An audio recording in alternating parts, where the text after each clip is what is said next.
Mahesh ji, I'll just start with asking a little bit on the debt market.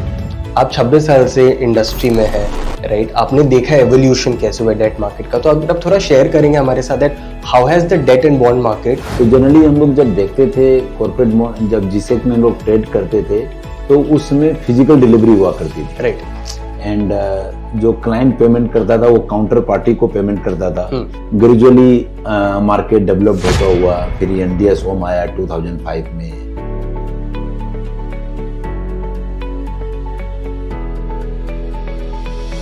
Welcome to the 4th episode of Bond Wali Baatein by Bondview.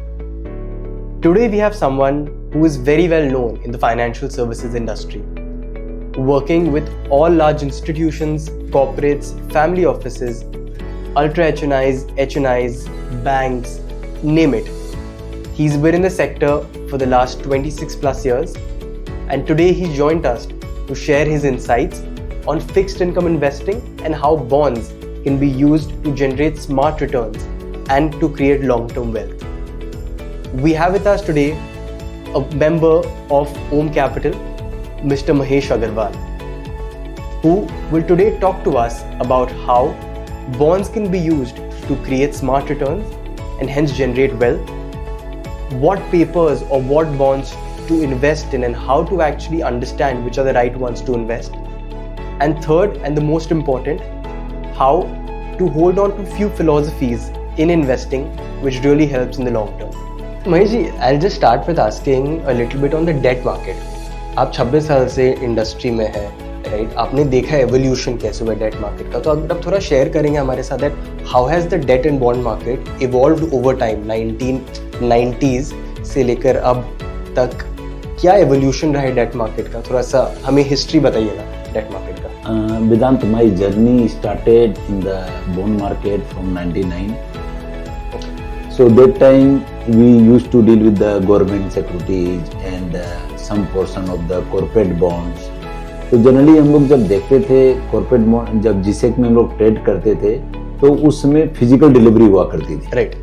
And जो client payment करता था वो counter party को payment करता था। सम of the cases जो हमने witness किया, बाद में कुछ पार्टी ने पेमेंट नहीं किया, डिलीवरी नहीं दी क्लाइंट को। So that kind of the risk associate with the transactions. Gradually market developed होता हुआ फिर एनडीएस ओम आया 2005 में। उसके बाद में अपना कैटेगरी ऑफ द प्रोडक्ट बढ़ गए बॉन्ड्स मार्केट में, राइट? लाइक एक एग्जांपल में बात करूं तो पहले सिर्फ 70-80% सिर्फ गवर्नमेंट ऑफ जीसेक मार्केट हुआ करता था। करेक्ट। बाद में एसएलआर का वॉल्यूम काफी बढ़ गया, स्टेट डेवलपमेंट लोन्स का, परपेचुअल बॉन्ड्स आ गए, इनविट आ गया, जीरो कूपन बॉन्ड्स आ गए, कॉर्पोरेट बॉन्ड्स जो कि इफ आई रिमेम्बर 2000 मार्केट का टोटल 1 लाख करोड़ था, अभी 8 से 10 लाख करोड़ का वॉल्यूम टर्नओवर है कॉर्पोरेट बॉन्ड्स में। अभी एट प्रेजेंट जो जीसेक का डेली वॉल्यूम है वो 50,000 करोड़ है, डेली वॉल्यूम 50,000 to 60,000 करोड़। और अभी एनडीएस ओम आने के बाद में सिस्टम इतना ट्रांसपेरेंट हो गया कि मतलब अब किसी तरह की कोई काउंटर पार्टी की रिस्क नहीं है, वहाँ पे एसोसिएट नहीं है। तो मतलब आप उसके बाद में अभी आरबीआई ने एक आरबीआई रिटेल, जहाँ पे रिटेल क्लाइंट जाके वहाँ पे अगर 10,000 का किसी को बॉन्ड बाय करना है तो वो कर सकता है। करेक्ट। तो इस तरह के गवर्नमेंट ने, आरबीआई ने काफी इनिशिएटिव लिए और एट प्रेजेंट मार्केट काफी, मतलब अपना बॉन्ड मार्केट काफी डेवलप्ड हो चुका है। और कमिंग डेज में भी लेटर 1 year और 2 years और 3 years, जिस तरह से अपना जो इक्विटी मार्केट जो बीएससी एनएससी में जो अपने ट्रेड करते हैं शेयर्स मार्केट, उसी तरह कॉर्पोरेट बॉन्ड भी आपका एक्सचेंज ट्रेड हो जाएगा, एक्सचेंज में आ जाएगा। तो लोगों को, इन्वेस्टर को एक फेयर प्राइसिंग मिलेगी, ठीक है? अभी भी बॉन्ड मार्केट में 70-80% प्राइसिंग फेयर आती है, लेकिन उसको भी मतलब एकदम रिस्क फ्री करने के लिए तो अगर आप देखेंगे तो मतलब इन कमिंग डेज जैसे वो लिस्ट हो जाएगा और एक्सचेंज में ट्रेड होना स्टार्ट हो जाएगा, so that is a good part from the investor side. एक फॉलोअप क्वेश्चन था इससे ही, आप जैसे बोले कि bonds will start trading as equity, right? But biggest challenge in the bond market today is liquidity बहुत कम है। लिक्विडिटी बहुत सिलेक्टेड से हाउसेज के पास है या ऑर्गेनाइजेशन के, इंस्टीट्यूट्स के पास है। आप कैसे इमेजिन करते हैं कि लिक्विडिटी शिफ्ट कैसे आएगा, कि लिक्विडिटी कैसे क्रिएट होगा मार्केट में, सो ये इतना इजीली ट्रेड हो सके जैसे इक्विटी होता है? यस, पहले क्या था वेदांत, आपके इन्वेस्टर कैटेगरी बहुत लिमिटेड थी। अच्छा अच्छा अभी इन्वेस्टर कैटेगरी बहुत बढ़ गई है। अच्छा ठीक है, आपके फैमिली ऑफिस इन्वेस्ट कर रहे हैं, कॉर्पोरेट इन्वेस्ट कर रहे हैं, पीएमएस इन्वेस्ट कर रहे हैं, एआईएफ फंड इन्वेस्ट कर रहे हैं, म्यूचुअल फंड्स इन्वेस्ट कर रहे हैं। ठीक है, तो इसके कारण क्या है, अगर आज कोई इन्वेस्ट कर रहा है फिर उसको बेच रहा है तो लिक्विडिटी मार्केट में अभी एम्पल है। पहले क्या होता था, आपके बहुत रेस्ट्रिक्टेड कैटेगरी थी इन्वेस्टर की, अभी आपकी जो इन्वेस्टर कैटेगरी वो बहुत भास्ट है। ठीक है, तो इसके कारण लिक्विडिटी में कोई इशू मुझे नहीं दिखाई देता। तो जैसे आप बोले कि इन्वेस्टर कैटेगरी बढ़ेंगे और लोग जुड़ेंगे, हाँ, ग्रेजुअली मार्केट में लिक्विडिटी आने लगेगी। यस, तो ओवर टाइम कि हम देखेंगे लिक्विडिटी आता है and more people will invest, more people will trade, जो कि ऑलरेडी अभी है। महेश जी, अभी आपने इतना इंटरेस्टिंग पर्सपेक्टिव दिया मार्केट ग्रोथ के बारे में, लिक्विडिटी के बारे में, how the debt market is gonna grow, which you I being in the industry, even regulators सब लोग प्रॉमिस कर रहे हैं, राइट? बट अभी अगर आप कोई नोविस इन्वेस्टर या कोई इन्वेस्टर जो मार्केट नहीं जानता है, उनसे अगर आप पूछेंगे, they think that bond is just safety, मतलब वो अपना कैपिटल कैसे प्रिजर्व कर सकते हैं वैसे सोचते हैं, right? But you and I both know that that is not the case. Correct. Bond can be used for generating very smart return as well, right? So can you just tell us how can this be done? How do you generate smart returns from your bond investments? See Vedant, earlier जो कि अपना एक mindset है कि भाई अपने bonds में डाल दें तो अपना पैसा सेफ है। करेक्ट, मतलब 6% 7% जो एफडी का रिटर्न मिलता है वहां पे अपने तो जनरली लोग उसको कंसिडर करते हैं। करेक्ट करेक्ट, लेकिन जनरली ऐसा है नहीं। राइट, जनरली बॉन्ड्स में आपके पास में डिफरेंट स्ट्रेटेजी है। लाइक एज ए एग्जांपल, अगर आपको लग रहा है कि भाई यहाँ से इंटरेस्ट रेट्स कम होने का है, then we suggest to the family office और corporate house to invest in the long term G-Secs, अच्छा, जहाँ पे आपको मार्क टू मार्केट का रिटर्न मिल जाएगा, M2M गेन मिल जाएगा, Right. जहाँ के आपको अल्फा जनरेशन कर सकते हो आप। करेक्ट करेक्ट, जहाँ पे अपने को लग रहा है कि भाई अभी इंटरेस्ट रेट स्टेबल है, तो हम लोग वहाँ पे FMP टाइप के प्रोडक्ट्स करते हैं जहाँ पे क्लाइंट को एक स्टेबल रिटर्न मिल जाए। करेक्ट, उसी तरह अपने देखें तो there is the lot of the products which offer the tax efficient product, like as example zero coupon bonds. अभी एक REC का जीरो कूपन बॉन्ड आया था जहाँ पे 12.50 लॉन्ग टर्म कैपिटल गेन है, टैक्स इफिशिएंट है। Right. अगर उसी को आप अगर एफडी में डालते हो या अदर बॉन्ड्स में डालते हो जहाँ पे आपकी नॉर्मल टैक्स लगता है, वहाँ पे टैक्स इफिशिएंट प्रोडक्ट्स है। So now the choice is huge. Investor के पास में आज काफी चॉइस है। वो अपना रिस्क एपेटाइट के हिसाब से, क्या उसका रिस्क कैपेसिटी कितना, उसके हिसाब से वो अल्फा जनरेट कर सकता है। तो महेश जी, अभी आपने मार्केट के बारे में बताया that how liquidity in the market will increase because more investors will join. Correct, और मोर इन्वेस्टर्स मतलब रिटेल इन्वेस्टर्स भी ज्वाइन करेंगे, right? Because there are so many number. एक मिथ जो मार्केट में है, जो मुझे मतलब समझ में आता है, that many people think that bond is just for capital preservation, की सेफ्टी के लिए, जैसे गोल्ड में कोई पैसा डालता है या कहीं डालते हैं तो बॉन्ड में डाल के मतलब they leave it to just preserve the capital. But आप तो जानते हैं how bond can be used to generate very smart return. तो आप थोड़ा बताएंगे that how bond as an asset can be used to generate smart return. Vedant, you are 100% right. Generally अपना जो रिटेल इन्वेस्टर है उनका साइकोलॉजी है कि भाई वहाँ पे उनको एक लिमिटेड 6% 7% या 1 या 2 basis point better than FD का रिटर्न मिल सकता है, not greater than this. Correct, लेकिन ऐसा नहीं है। Bonds market generally you have lot of the options. Bonds market में अभी इतने ऑप्शंस हैं, depend on your risk profile. Right, क्या आपको किस तरह के बॉन्ड्स में कितना रिस्क लेके आपको इन्वेस्ट करना है। लाइक एज एग्जांपल, अगर आप AAA में इन्वेस्ट कर रहे हो तो अगर मुझे लग रहा है कि भाई यहाँ से इंटरेस्ट रेट्स कम होने का, then we will suggest to the corporate house, family house, promoters money, sir, please invest in the gilt fund or otherwise you take the G-Secs, long G-Secs, long term G-Secs, जहाँ पे आपको जब भी interest rate कम होगा तो आपको M2M gain का benefit मिल जाएगा और आपका अल्फा जनरेशन मिल जाएगा। वो आपका मतलब 2 डिजिट में आपका रिटर्न आ सकता है। करेक्ट। सेकेंडली, अगर आप देखेंगे मतलब जीरो कूपन बॉन्ड्स, जहाँ पे मतलब जैसे अभी रिसेंटली REC का एक जीरो कूपन बॉन्ड्स आया था, डिस्काउंट बॉन्ड, वो वहाँ पे आपका लॉन्ग टर्म कैपिटल गेन है 12.5%। अगर आप उसको कंसिडर करेंगे, that return is giving the better than the other products. I will not compare with the equity, but you will get the better return the FD. Correct. Secondly, if you see in the micro finance company और credit, good credit papers, Right. okay, जहाँ पे जिसकी rating AA minus है, वहाँ पे आपको 12 से 13%, 14% तक का रिटर्न मिल सकता है। And not only HNI and corporate client, big good NBFC company, big corporate house, they are investing in the corporate papers, family office. Okay. क्या please give me this credit paper, please source me this credit paper, क्योंकि they go for the managements. Like as a example, अगर उसको लगता है क्या भाई चोला is the AA rating, लेकिन उसका रिटर्न बेटर है, so they know क्या था चोला का मैनेजमेंट बहुत बढ़िया है, so they will go for the management, वो लोग मैनेजमेंट को देखते हैं, then they will invest. Right. Okay, so it is not like that क्या you will get the very limited return in that bonds market. You can get the good returns, depends on your risk profiles. तो महेश जी अभी आप बता रहे थे कैसे smart returns generate कर सकते हैं, राइट? आप थोड़ा सा और इसको डेप्थ में बताएंगे क्या, that how does a normal regular investor use bonds for long term wealth creation, मतलब वो लंबे समय में कैसे वेल्थ क्रिएट कर सकते हैं by just investing in bonds? So Vedant, first of all we have to see the bond market or bond product is not only for safety. Correct. It's also for the wealth creations. Right. But studies that we have to plan accordingly. We have to choose the bonds accordingly as per the client needs and risk profiles. Right. So if we are able to do this, so surely we can get the higher return and we can do the wealth creation for the client. Right. Like as an example, in the G-Secs, you can buy 2074 G-Sec 8%.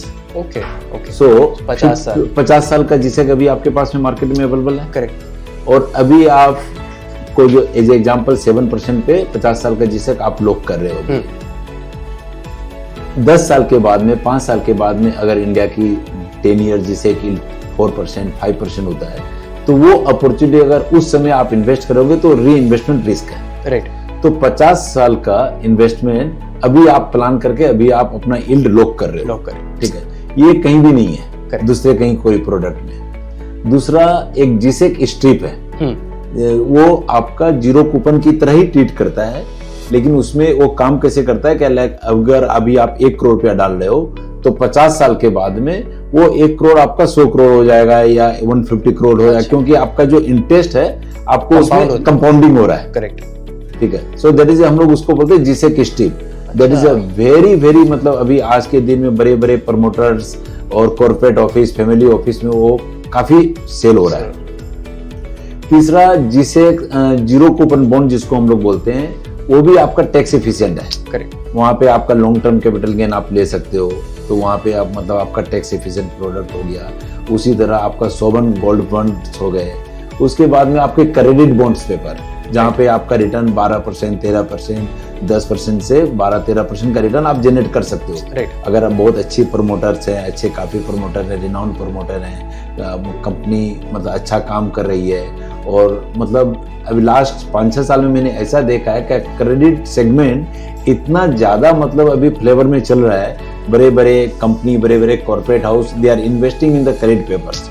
उनको अगर management में comfortable है, then they find okay Mahesh ji आप ये paper मुझे source करके दीजिए। तो मतलब ये तो श्योर है कि अभी आप बॉन्ड के थ्रू बहुत अच्छा अल्फा जनरेट कर सकते हो और एक लॉन्ग टर्म वेल्थ क्रिएट कर सकते हो, जो कि दूसरे प्रोडक्ट में अवेलेबल नहीं है।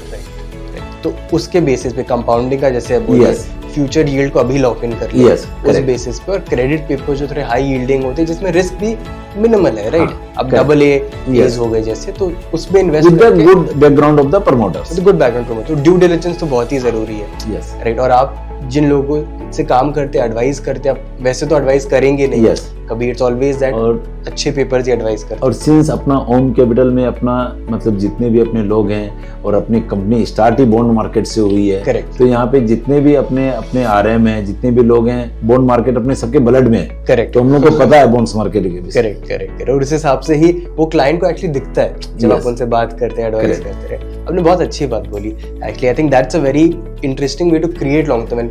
जैसे लोग सिंपली गोल्ड या FD के साथ कंपेयर कर देते हैं, पर बॉन्ड में जो कैपिटल अप्रिसिएशन का जो वो एक चीज है ना, जो long term, that's long term, वो यूज करके they can create long term. Very interesting. Mahesh ji, आप 26 years in the market, I am sure आपने मार्केट का अप एंड डाउन बहुत तरीके से देखा होगा, राइट? और आपके दिल के करीब एक दो स्टोरीज होंगी, सक्सेस स्टोरीज, जिसको आप लोगों को बोलते होंगे या जिसको सोच के आपको बहुत प्राउड फील होता होगा कि अच्छा ऐसा भी हुआ था, तो एक ऐसा कुछ किस्सा शेयर करिए हमारे साथ। Vedant, I remember at the time of the COVID, one of the biggest success story come during the COVID when equity market is crashing, and that time one RBI circular came with regard to the perpetual bonds. Correct. क्या उनको हर mutual funds को perpetual bonds का जो maturity है वो 99 years treat करना पड़ेगा। Right. तो क्या हुआ, जो म्यूचुअल फंड्स वाले जो पोर्टफोलियो में परपेचुअल बॉन्ड रख के रखे थे, मान लीजिए कोई लो ड्यूरेशन में रख के रखा है, कोई मीडियम टर्म बॉन्ड्स में रख के रखा है जिसकी एवरेज मेच्योरिटी 5 साल 10 साल थी, तो अब उनको एग्जिट करना था परपेचुअल बॉन्ड्स, क्योंकि वो 99 इयर्स ट्रीट करना था उनको as per the RBI norms. तो वो एक ऐसी अपॉर्चुनिटी आई कि they have to sell perpetual bond, they have to exit. Okay, तो वो एक बहुत स्ट्रेस सेलिंग थी म्यूचुअल फंड्स की।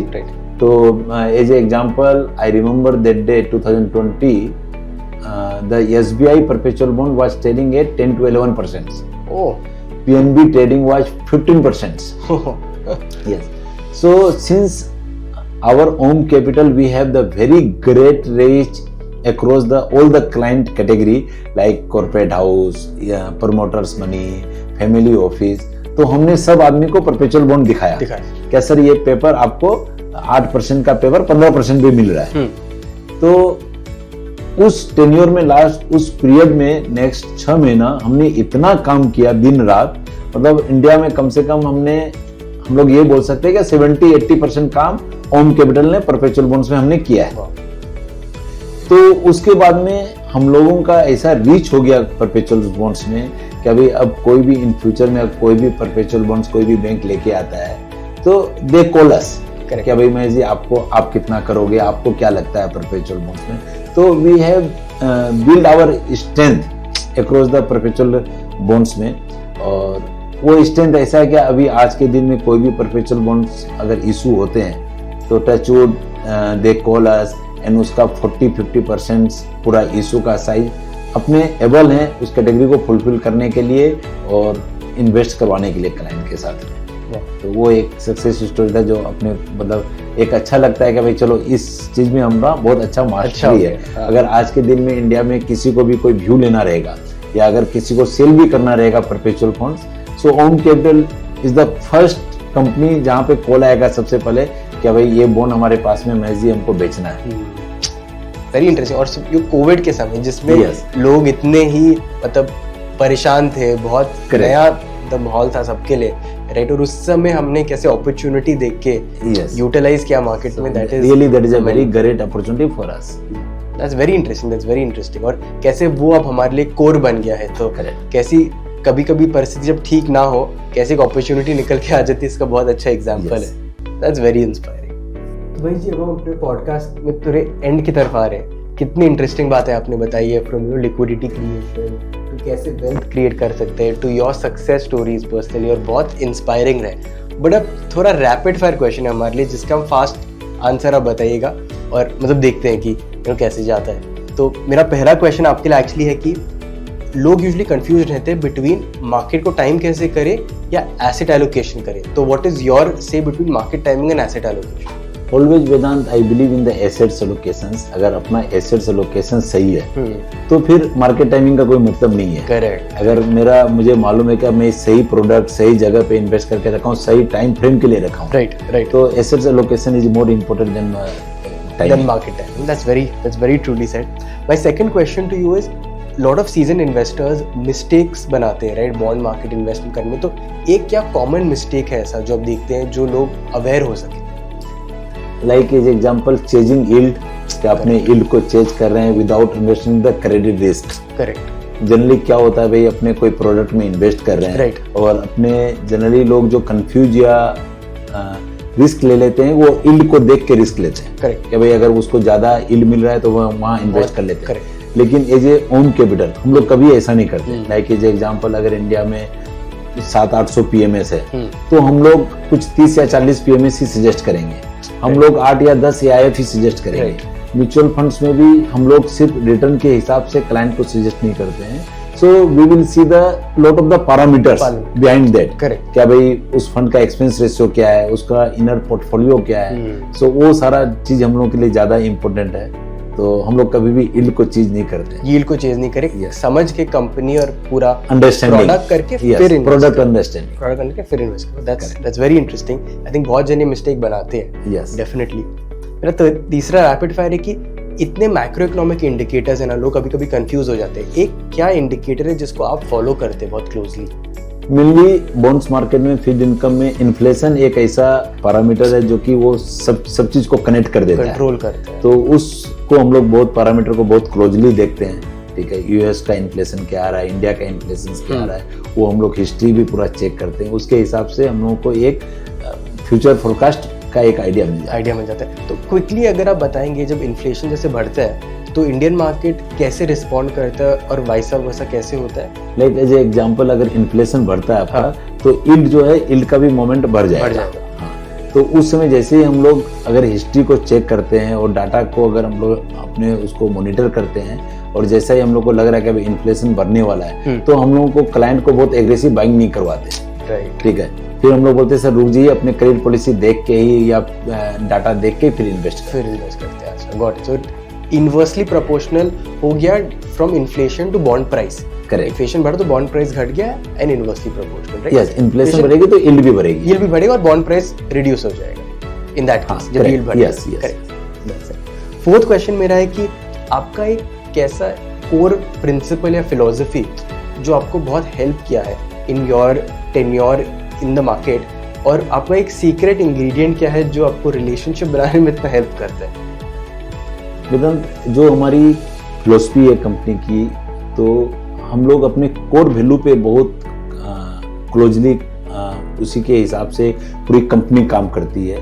जो हमारी कंपनी का core value pure P defines like profit with principles. ठीक है, अब प्रॉफिट विथ प्रिंसिपल्स, हम कभी भी कोई भी प्रोडक्ट जहाँ पे हाई मार्जिन है हम नहीं सेल करेंगे। राइट, ठीक है, हमारा खुद का प्रिंसिपल्स है क्या भाई ये प्रोडक्ट हमको सेल करना चाहिए या नहीं करना चाहिए।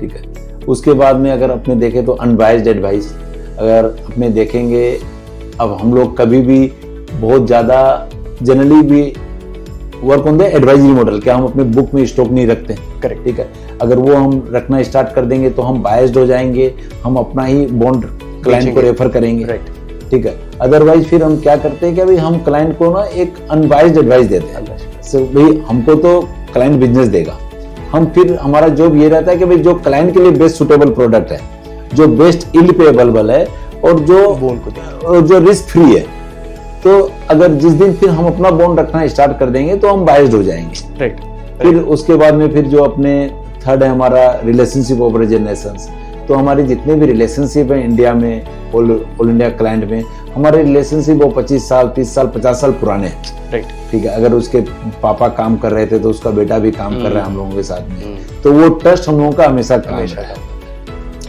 Mahesh ji, my next question is that आपका एक क्या सीक्रेट है जो आपको हेल्प करता है इतना अच्छा रिलेशनशिप बनाने के लिए जितने भी क्लाइंट्स हैं उनके साथ? वेदांत, ये जो क्लाइंट रिलेशनशिप है, नॉट ओनली वन थिंग, मतलब इसमें बहुत सारी चीजें हैं। आज I never build the relationship with the professionals relationship. I always, अगर मेरे जितने भी रिलेशनशिप है सब वो फैमिली टाइप और पर्सनल रिलेशनशिप है। करेक्ट, तो उसके लिए आपको क्या चाहिए? उसके लिए आपको ट्रस्ट चाहिए। ठीक है, उसके लिए आपको केयर चाहिए क्लाइंट का, आप टाइमली डिलीवर करते हो नहीं करते हो, और आप क्लाइंट को मतलब अनबायस्ड एडवाइस देते हो नहीं देते हो। क्योंकि मैंने एक चीज सीखा है कि क्लाइंट आपसे ज्यादा स्मार्ट है, क्लाइंट आपसे ज्यादा तेज है। ठीक है, तो अगर आप जितना भी ज्ञान दे दो, ठीक है, वो आपसे ज्यादा ज्ञानी है। लेकिन अगर मैं एक क्लाइंट का केयर रखता हूँ, क्लाइंट को सही चीज बताता हूँ, अगर मेरे से गलती हो गई मैं 2 मिनट में सबको अपनी गलती भी मान लेता हूँ, और सबसे पहले क्लाइंट का ट्रस्ट, वो कभी भी वो क्लाइंट का ट्रस्ट टूटना नहीं चाहिए। तो ये जो फैक्टर्स हैं ये मेरी लाइफ में बहुत हेल्प किए हैं कि भाई एक क्लाइंट का रिलेशनशिप बना के रखने के लिए। और touch wood, I am very fortunate कि भाई मतलब इंडिया लेवल पे मेरे जितने भी क्लाइंट हैं they treat me as a family member. तो उससे उनके साथ एक पर्सनल, एक फैमिली जैसा रिलेशनशिप बन जाता है, और इसके लिए उसने टाइम तक आपके साथ जुड़े रहते हैं। उसके लिए क्या आपको कॉन्फिडेंस है, ऑनेस्ट, या भाई आप कितना मेंटेन करते हो, ट्रस्ट, ये सारे फैक्टर इंपॉर्टेंट है। That's very interesting.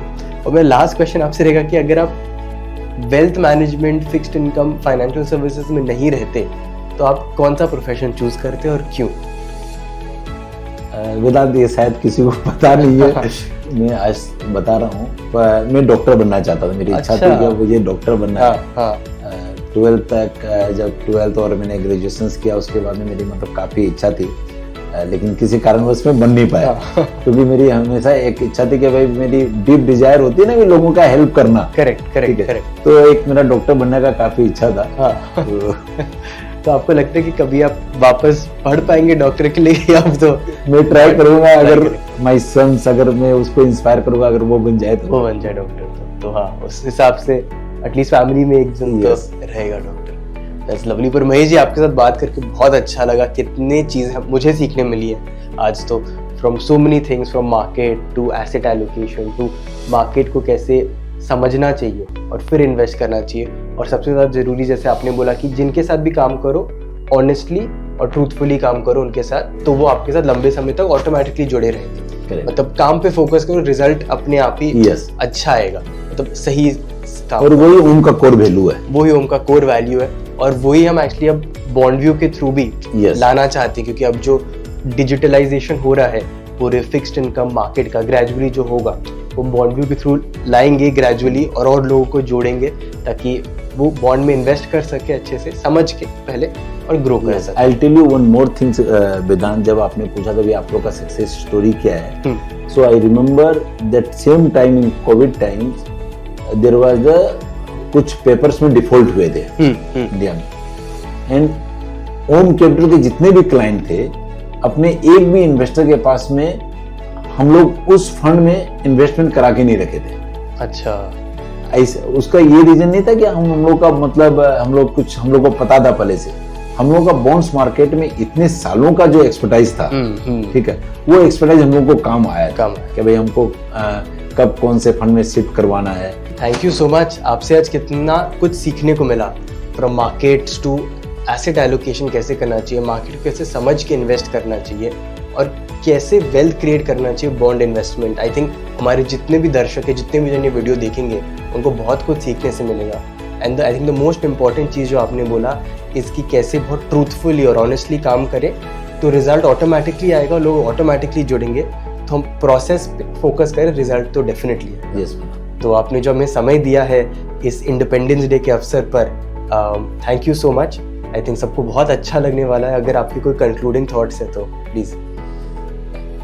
नहीं Vedant, that thank you, and conclusion यही है कि मुझे बॉन्ड्स मार्केट बहुत वाइब्रेंट लगता है इन फ्यूचर्स में, और मुझे लगता है there is a lot of the opportunity, and ये एक ऐसा सेगमेंट है जो कि अभी बहुत आगे बढ़ने का है। करेक्ट, ठीक है, काफ़ी डेवलप होने का है, एंड मतलब रिटेल इन्वेस्टर्स को यहाँ पे काफ़ी एक जो एफडी सेगमेंट का एक नेक्स्ट सेगमेंट है, मतलब एफडी से एक नेक्स्ट सेगमेंट जहाँ पे वहाँ पे 200 basis point 300 basis point higher return यहाँ पे उनको मिल सकता है। तो अभी बहुत अच्छा टाइम है मार्केट में एंटर करके ट्राई करने का और ग्रो करने का मार्केट से। आई थिंक जो म्यूचुअल फंड इक्विटी में 15-20 साल पहले हुआ, वो भी बॉन्ड मार्केट में शुरू ही हो रहा है। जो कि पहले लोगों के पास में ऑप्शंस नहीं था कि भाई 10,000 रुपया इन्वेस्ट करना है तो आप जिस एक में नहीं कर सकते। तो RBI launch that RBI retail platform. Correct. अब आप वहां जाके 10,000 रुपया भी इन्वेस्ट कर सकते हो। और अभी कॉर्पोरेट बॉन्ड का भी फेस वैल्यू रिड्यूस हो गया, तो जैसे ऑनलाइन बॉन्ड प्लेटफॉर्म हमारा भी जो बॉन्ड व्यू है, करेक्ट, उसमें भी लोग आके इन्वेस्ट कर सकते हैं और उसे सीख के फिर इन्वेस्ट, समझ के फिर इन्वेस्ट कर सकते हैं। Thank you Mahesh ji, thank you so much.